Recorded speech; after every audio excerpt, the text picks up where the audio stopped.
G'day everybody, Matt Ellis with you for another edition of the Cricket Library podcast. It's wonderful to have your company as we get to hear the story of the boy from Shepparton who made it in the big time, playing in the IPL alongside the likes of Sachin Tendulkar. Today we get to hear the story of one of the most destructive batsmen in short format cricket around the world, Aiden Blizzard.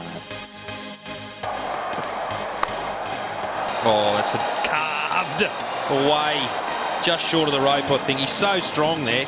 You've nearly got to bowl the ball over an at-leg stump to Aiden Blizzard. He gives himself room.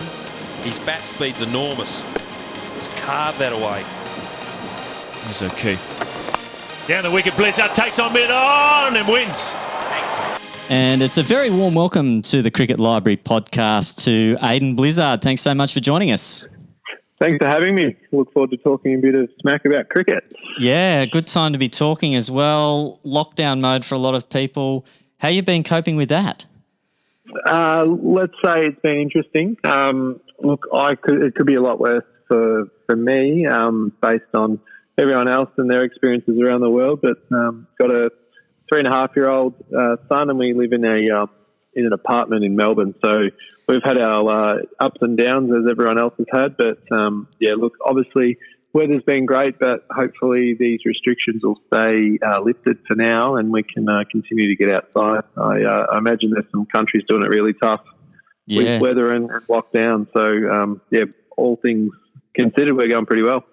Yeah, and now growing up, you grew up in country Victoria, Shepparton, and different to Melbourne, obviously. What was your life like growing up, and where did your passion for cricket begin?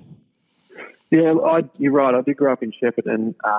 It's really stereotypical sort of country kid. So my parents owned a jewellery store, so Dad obviously worked some pretty heavy hours early on, and had a decent-sized backyard, lived in a court. There were some kids in our court as well. So without sort of focusing on cricket too much, it was really sport. So we played a lot of basketball, a lot of soccer. I think I played under six soccer. Then sort of summertime comes and you play cricket, and then in the winter I played Aussie rules football. So I played football was probably my number one sport up until I was around 18 or 17. Played a lot of underage representative football for the Bush Rangers and managed to snag an All-Australian gig as an under-15. But like many, my body wasn't built for footy or Aussie rules. So the summer sport of cricket really turned into a serious option when I turned 18.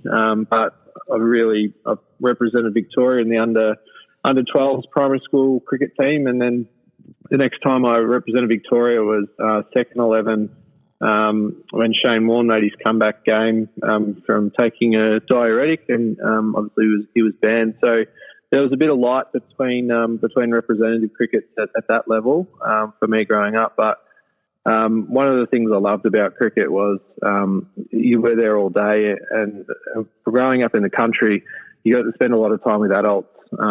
Played rep cricket,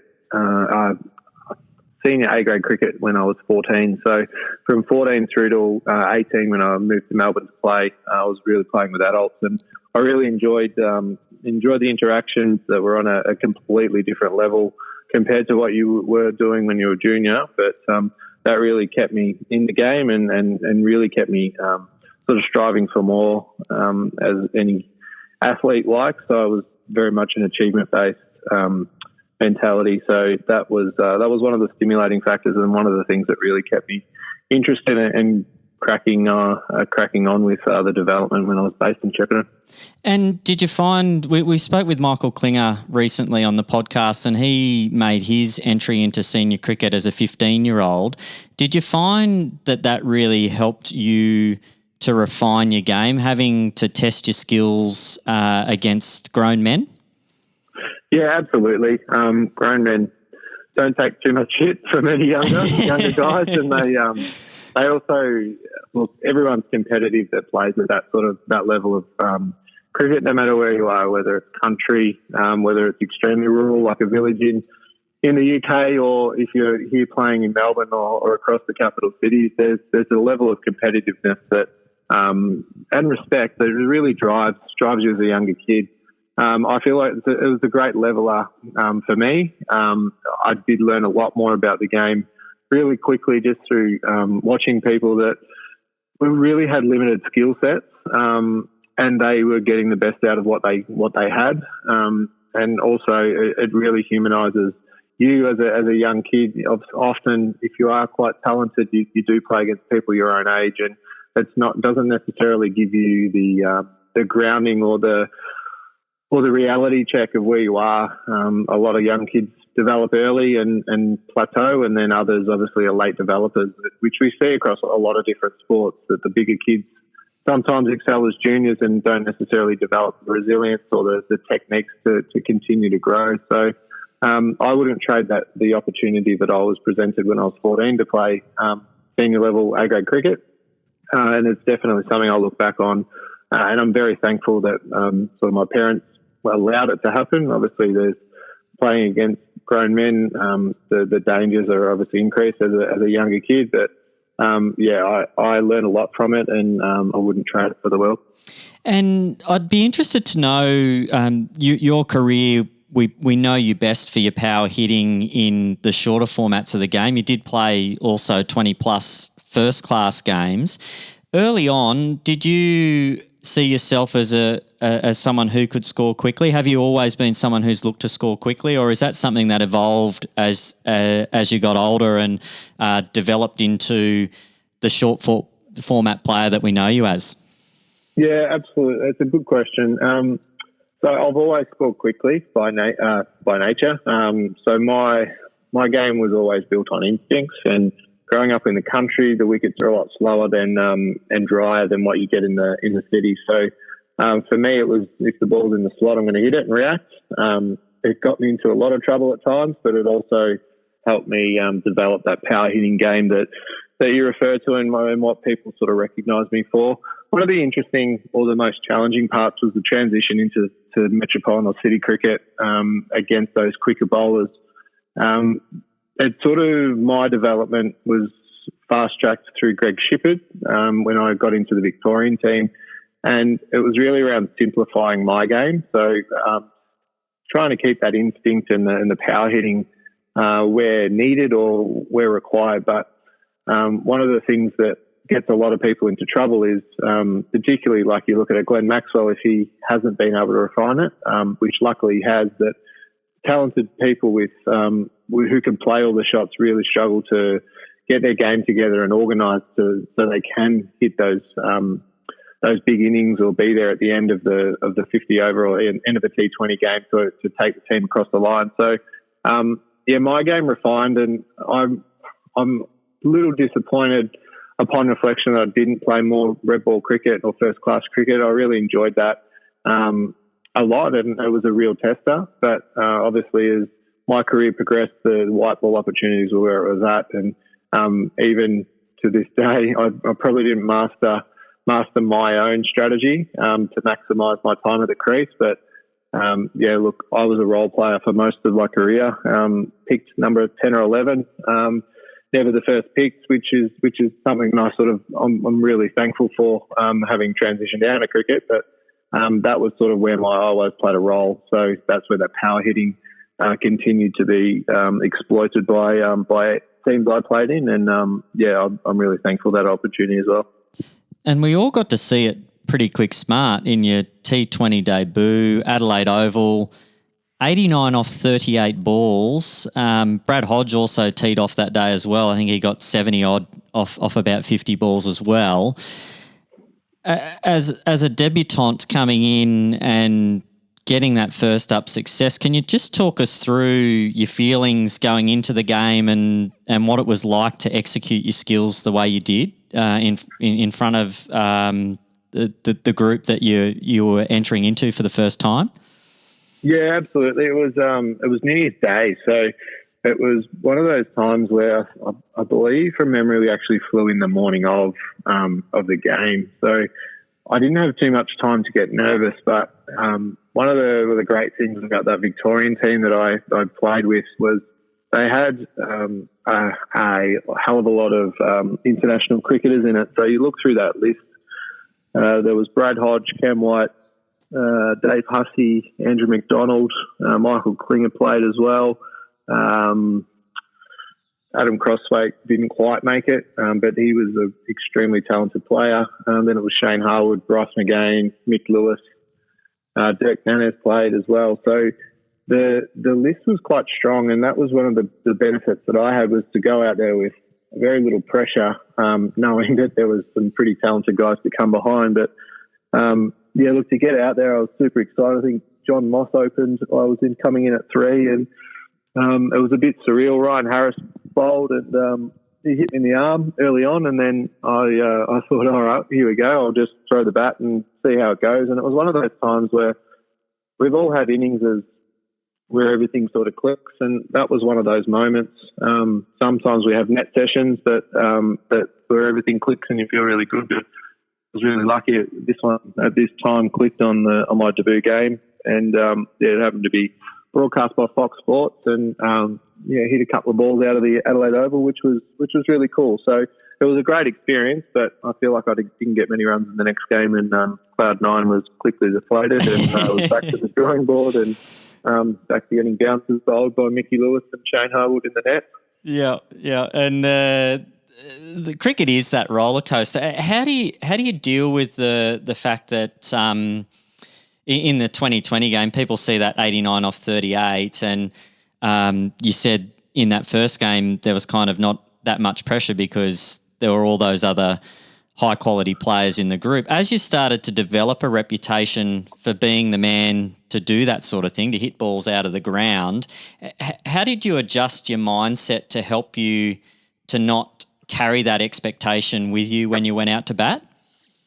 Yeah, that's it's always challenging, and one of the great things, or the lucky things for me, is, as I sort of alluded to before, I felt like I was the 10th or 11th player picked in most teams across the journey. So for me, people obviously bowled a lot better to me in terms of the drying up my boundary opportunities. But one of the things I learned pretty quickly was, if you focus on what other people are doing, you often go away from your game and away from your strength. So one of the things that I learned pretty quickly, and still struggled to master it towards the end, was around staying still and balanced. So for me, if my head was still and my body was balanced, then I was in a position to score off most balls, noting that I still haven't met a bowler that's executed 24 balls out of 24 in the zone that they want to bowl it. So scoring runs was never the issue for me. It was being out there for long enough to score big runs. So that I found that out pretty quickly, and obviously blood rushing out there in the first 6 overs. We used to have targets as to how many runs we'd want to get off those first 6 overs at different grounds. So part of that strategy was getting the average winning score as a stat that we'd put up on the board, and that's what Hodgie and I would try and go out and do. Hodgie would normally take the first over. We'd try and keep it calm, and then we'd go from there, give ourselves a little bit of time. So that was one of the things I learned quite early. It's something that I really battled with across my career. But again, the innings where I was most successful was where I was still and not really thinking about too much and just letting my natural ability take over. So it's something that I have tried to instill in others that I've been around in cricket circles, and something that I'll swear by is just making sure that you know your limitations and stick to your strengths no matter what. The only time you really need to change your game too in a drastic way is if your strengths become your weaknesses become detrimental to your strengths. So if you keep getting out the same way, you're actually not in a position to execute those strengths. So I learned that quite early, but as most people, our deficiencies are always something that we're working on. So for me, it was around staying out there for as long as I could, so I could execute those strengths. And executing those strengths, you got the chance to do that in a number of places around the world. You're a bit of a cricketing journeyman. How did you go starting in those new groups? First-class cricket, you played, I think, in 3 different states. You played at a number of different franchises around the world. What worked for Aiden Blizzard going into a new group and feeling comfortable and feeling able to express yourself the way you did on the cricket field? Yeah, that's a really good question. I feel like the places where I had most challenges were where there was maybe a lack of clarity around my role in particular. And I know cricket's one of those unique sports where we can define a role for you, but the reality is the wicket changes quite regularly. The opposition changes quite regularly. And there's a lot of things that we can't control in cricket. So the thing that helped me the most was around focusing on what I could control. And a lot of the time it was being myself and being comfortable being myself. We all know the politics that are surrounded club cricket all the way through to international cricket. And the thing that I learnt pretty quickly was the things you can't control are the things that always take you to a dark place if you give it enough air. So it was around just being myself and being comfortable that I was enough in the shoes that I was in, and that the better teams that I played in always sort of found a role for me to fit or adjust slightly to fit a role. The ones where I really struggled was when I was trying to change my game or change who I was to fit into a team. So one of the great things about cricket is it's so multicultural, it's so diverse, and you only look at the difference in personalities that we have across our club team or a junior team. We've got different scorers, we've got team managers, we've got a lot of volunteers, and all the way up to professional cricketers that are coming back from international cricket. So I feel like it's a great leveler, and it's very much a welcoming sport for all. So for me, it was around just being myself and knowing that I'll find my way, which is essentially why I look for opportunities at other places as well. Coaches change, administrators change, and teams change. So being one of those last picks, as I sort of alluded to earlier, sometimes it gets a little insecure and you've got to search for opportunity. So that movement has been extremely it's great. It's a great experience for me. As I said, transitioning out of cricket, but it's not. I would have loved to have stayed in one place and set up my life around it. But look, elite sport's quite tough. It's very competitive, so sometimes you do need a change. And I wouldn't change the experiences I've had around the world. That's for sure.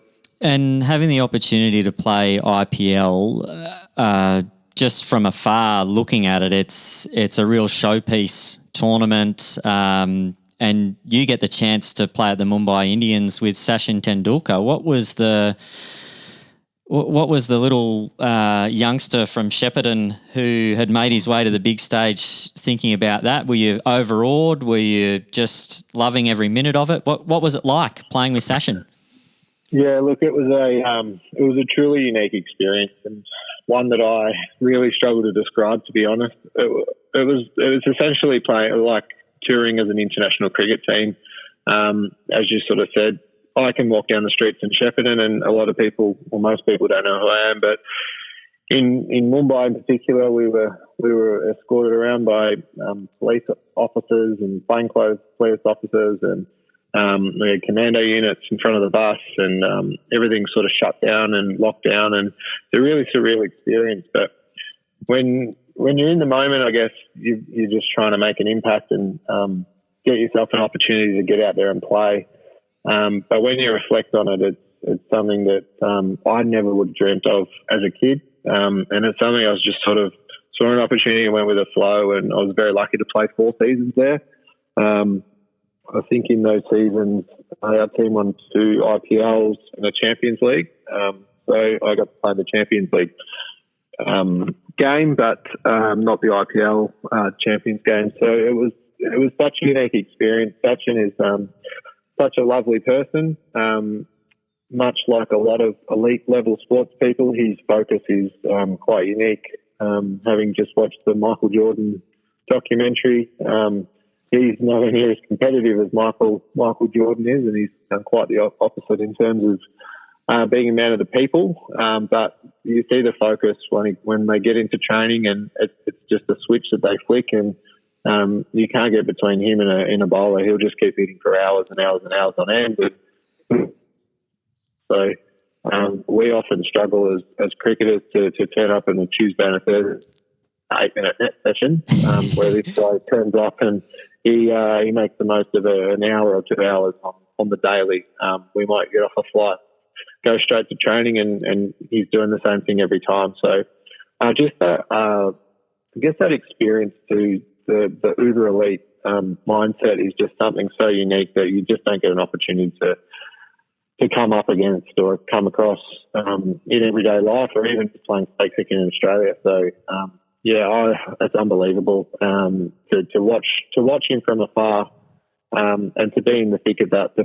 Just a kid from Shepparton who'd never really dreamt of that opportunity was something. It was absolutely amazing. It still sort of gives you shivers with some of those experiences. Even walking out to bat with Sachin at Wankhede Stadium, which is obviously Mumbai's premier stadium there, and I don't think I came to. I think I was on another planet that I was out there for, but that was as close to an AFL, or even the intensity of the crowd is too much of those of an AFL grand final that they get every night that they play IPL. And the IPL has been such a blessing for world cricket, and I just hope that our leagues around the world are able to get into a similar position again post this COVID-19, because it's generating a lot of revenue, and it's obviously trickling down to grassroots cricket as well, which is where we need the most investment moving forward to ensure that cricket stays healthy.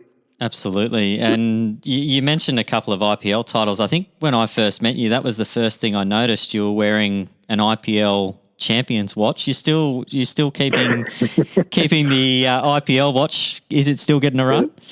There's a couple of them, and I'm very selective now because I work in marketing, and Cricket Australia is one of my biggest clients. So I've just got to be careful that I'm not boasting or being one of those players that sort of shows off around the place. But no, they get a little bit of a run, but not too much. I'm very, very grateful of those opportunities, but obviously that part of my life is not necessarily at the forefront now. It's around family and the next chapter. So I'm really, I really appreciate it. It's something that I've reflected on a couple of times, but I think once I'm older, the stories will start rolling out, and they'll change by times 100 each year, and my grandkids will switch off pretty quickly. Classic. And now we mentioned the IPL titles, just a couple of domestic titles that stick out for me. 2009-10, when it was the state-based Big Bash competition, I think you only played the one game that season, and it happened to be the final, and you were player of the match. 42 off 19 balls. Finchy got runs as well. Can you talk us through your recollections of that and how much something like that meant to you performing in the biggest game of the year? Yeah, so that was my last game for Victoria from memory. Finchy essentially took my batting spot with Hodgie that summer in the Big Bash. So I feel like it was the right decision upon reflection. Finchy's obviously captaining the Australian ODI and T20 team, but look, it was quite tough in terms of I think Dwayne Bravo was in as well. That was the first time we'd had an international player coming up to Victoria. So it was really challenging in the lead up, and even on the day of the game, I didn't know where I was batting. So I ended up batting at 7, I think.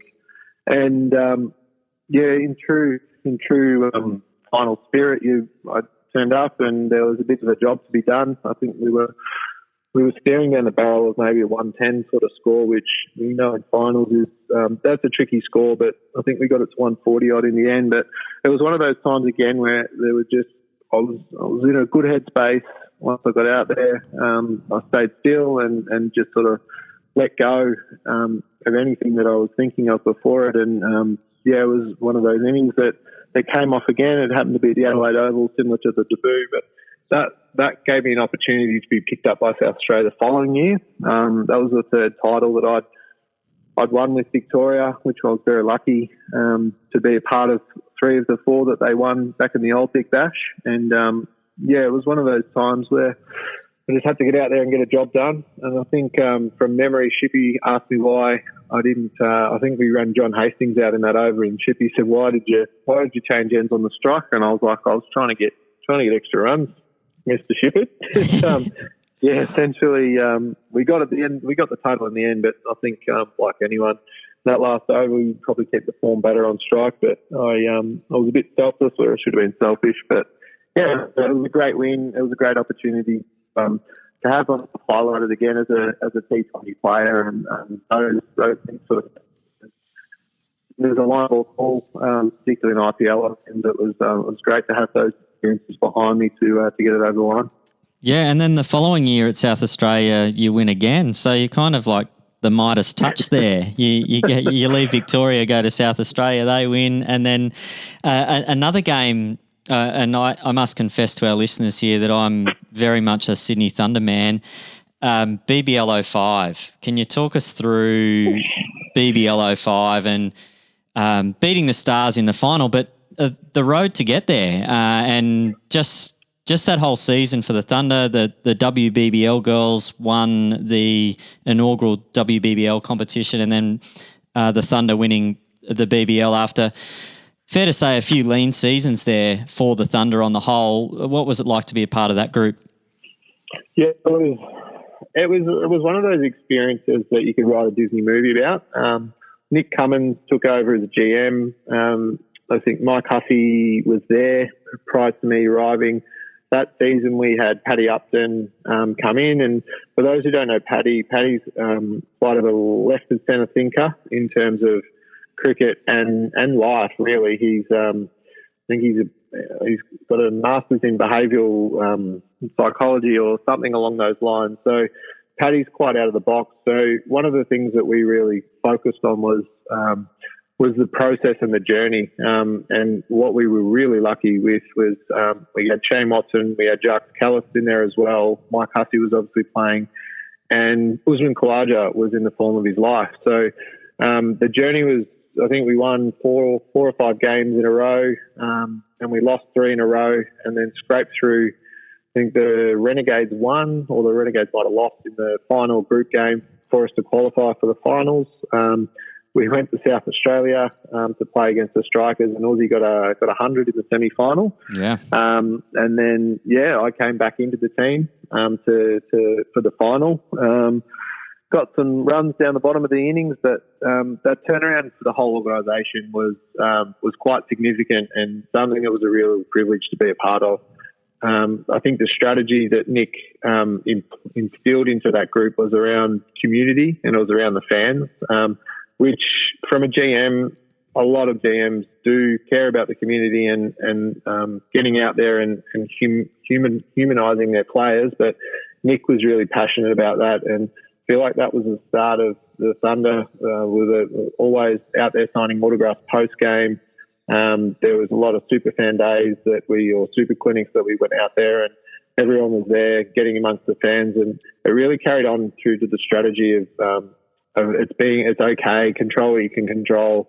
We've got the skills to win games and take it deep into the tournament. So it was almost the perfect storm in terms of how it came together, but for the Thunder women to win in the first BBL before us, and then to obviously beat the Stars, who they've been probably the most consistent team across the whole of the BBL without being able to win it. So that was extremely special to be able to play with Mike Hussey, Jacques Callis, Shane Watson, those types, to win to be a part of the title was pretty special. But again, that was one of those fairy tales that you really don't get to experience too often, or if at all, in your life. So that was my 5th BBL title, which I was pretty happy with, and probably should have pulled up stumps there rather than going around again for a couple of years.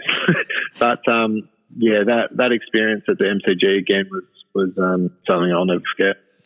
Yeah, 5 BBL titles. That's a pretty impressive record. I'll take it, but look, obviously it's like the VFL, AFL. Some people don't really like talking about VFL, but it's something that I never dreamt of. Like the Mumbai Indians experience, it was always, you want to play for Victoria, and once Big Bash came, you want to play for Big Bash. But it's something that those once in a lifetime, like the Michael Jordans or Sachin Tendulkars, can go out and sell, I think, three titles or 5 titles. But for me, it was just opportunity to jump on the train and play a role. And the more I reflect on my career, the more I'm very grateful that I was able to find a role in those type of teams where I can contribute and be there at the pointy end when you're there to lift the silverware. So pretty humble by it, and it's something that I'll be very proud of. I'm sure in 10 years' time, and start telling people about it all over again. And checking your watch every now and then when required as well. Yeah, if I can afford it to keep it. Now, let's talk about your transition out of cricket. You're still what I would consider relatively young. You're married. You've got a young child at home, so you're learning to be a dad, and you're learning what life is like after cricket. Can you tell us a little bit about how that's been for you? Yeah, it's been quite interesting. I know we've all got our journeys, and we've all got different experiences. And for me, I always tried to study throughout my career, and early on I worked quite a bit. So as a youngster, I worked in my parents' jewellery store, so I knew what the work part was like. I knew what study was like. I finished my MBA in the last season that I was playing cricket, so I got that out of the way. But the transition was, and it's ongoing. It's been a couple or 3 years now. But the real challenge has been around my mindset. So what we do as cricketers, and cricketers who play a lot of cricket, it's almost a project-based approach. So if you look at it from a project perspective from the workplace, what's the next match is this is what I've got to do, these are the matchups, and then we stop, we look at the next game and we reflect. But one of the challenges with that in the workplace is obviously it's not as dynamic in terms of projects. The projects are a longer burn. And the effort that goes into the preparation for a game is similar to that in the workplace. But one of the challenges I had transitioning was around taking a breath, stopping and relaxing and enjoying a moment. So we often have a 8-week holiday at the end of the cricket season, whereas in work life there's not necessarily an 8-week break. You might get a week or two off, but in between projects, you really need to stop and embrace it and really enjoy the moment. So that was one of the things I've really learned is that not everything's as urgent as what you think it is, particularly in terms of preparation for a game. You do everything you can with a short amount of time and make sure it gets done. But transitioning out, you've got a little bit more time up your sleeve. There's no championships to win every year. There's just projects or tasks that you need to do, and also to take your time. So spending time with family during this COVID period has been an absolute blessing in disguise for me personally. But obviously, just to slow down a little bit, it's been pretty chaotic for 16 or 17 years now. And I've really appreciated a little bit of a slowdown and to be able to reflect on that transition as well. Because families often have to change their routines to welcome you back when you come back from a tour or back from a game. But to be a part of that whole journey has been really cool and really special, and something I've really appreciated. And having an understanding wife would help with that? Yes. Yes. A very patient wife, I would say. Yes, absolutely. Athletes it's no secret that they're quite driven and they're quite, they have to be selfish and selfless. Selflessness comes towards the end, but it'd be interesting to hear of anyone that's been different during their career to not put 100% in there and put 100% into their family. I think it's starting to change a little, but I put a lot into my sport, and now is definitely the time to be making sure I'm putting back into my family, because they've been a significant support throughout that journey. And you mentioned the moves, and play overseas and all that sort of stuff. I definitely didn't play international cricket, and I definitely didn't live that life. That must be the intensity must be through the roof there for families. But mine was quite challenging, and I'm just thankful that I've had a strong support network behind me to tolerate or to support that along the journey, but even more so with the reintegration into what the real world or the real people live like. It's been challenging at times, but it's something that I'm really appreciative of. And plans for the future? It's a good question. I still don't know. I haven't. I sort of retired from cricket and hadn't really been involved too much over the last 2 summers. Just been focusing on work. So I work in sports marketing at the moment. Cricket Australia is our biggest client that I sort of look after. So I'm really comfortable in this space at the moment. I love cricket. I love sport. So we'll just see where the wind blows and where opportunities come. But yeah, look, I really love being around talented young people and love giving them advice and sort of steering them in a direction that gives them an opportunity to be challenged and to learn through mistakes and give them some context on what's important and what's not. So yeah, look, we'll just see where the world goes. But at the moment, I'm pretty happy spending time with family and not padding up or throwing balls to people for a little bit of time. But we'll see how long before that itch comes back that needs to be scratched. Yeah, absolutely. Well, we can't let you go without asking you our favourite question here on the program. This is very popular with our listeners, this one. We would like to know if Aidan Blizzard could invite anyone to the nets. It could be a bowler that you thought bowled a bit of fodder and you might want to tee off, or it could be someone who is good with a laugh, that sort of thing. Have you got 3 people you could say, yeah, let's line them up. Let's get them down to the nets. As soon as COVID-19's finished, I'm going straight to the nets with these guys or girls. Look, I knew you were going to ask this, so had a little bit of a think of it. And the one thing I appreciated most about cricket, or the successful teams I played in, was they were super competitive net sessions. So there was no friendships were out the door, and it was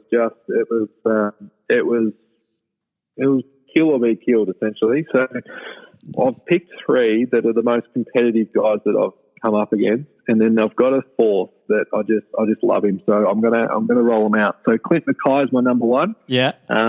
Played with Clint in Dowling Shield under 16 level, and we played together with Victoria, Mumbai Indians, and Sydney Thunder. So he's a great mate, but him and I go at it quite a lot in the net, so that'll be great fun.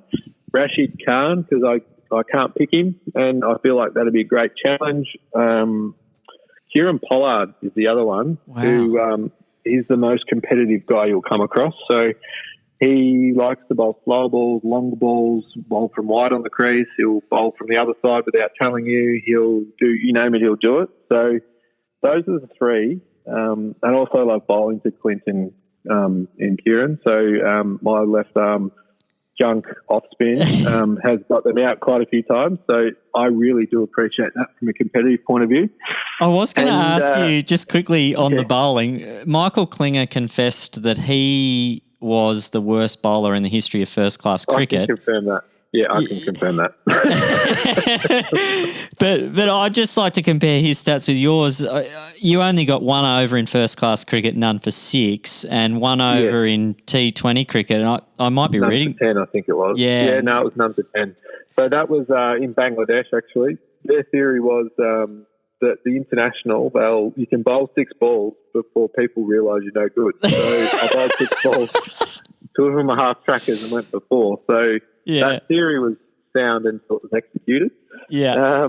But I think I got quite a few wickets in Premier cricket, but again, it was probably it was towards the lower end batters, and I strategically set a field, and most of my wickets were caught on the boundary, or someone swung too hard and missed it, got out LBW. So look, shit gets wickets. I am an absolute testament to that theory. I still got Kieran Pollard out a few times, so I was really wrapped to that, and he was not happy. And the 4th one is Mike Hussey. He's the ultimate gentleman, the one of the most skilled cricketers I've come across, and he's an absolute competitor, but has a laugh. So Huss would have to be one of my favourite cricketers to play with across the board, and also just his intensity to have fun is absolutely amazing. So Huss is my fourth. If I had to kick one out, I'm not sure who it would be, but Huss is definitely coming. So hopefully you can get him an accreditation or a flight for our net session. Yeah, he's coming. He's coming. Yeah, our Cricket Library net session, we'd do anything for Mike Hussey at the Cricket Library podcast. So I'll get him sorted. We'll get him involved. It's been an absolute pleasure catching up with you, Blizz. Thanks so much for sharing some of your journey with our listeners, and wish you the best for the rest of the lockdown period, and hope you do get to have some more of that quality time with your family, and hope everything in the years ahead brings success for you. Absolutely. Thank you for your time, and I appreciate being able to go back on that journey with yourself and some of the listeners, and look forward to tuning into who your next victim or guest is. Yeah, word on the street, Graham Manu might be next in line, so that could be worth a listen. Very good story. I look forward to hearing to it. Excellent. Thanks so much. Thank you. A massive thanks to Aidan Blizzard for joining us on the Cricket Library podcast today, and a massive thanks to all of you, our loyal listeners who tune in to each and every episode. We very much appreciate it. And if this chat with Blizz was the first one you've heard and you'd like to hear some other stories of people who have inspired a love of cricket around the world, check out the back catalogue. Michael Klinger was our most recent guest. We also heard from Kristen Beams, Nathan Horitz. We actually had one of our episodes trending at #1 on the Indian podcast charts. That was our chat with Tim Ludeman. That's well worth a listen as well. Peter George is in there, Nathan Horitz, and many more great stories in the back catalogue of the Cricket Library podcast.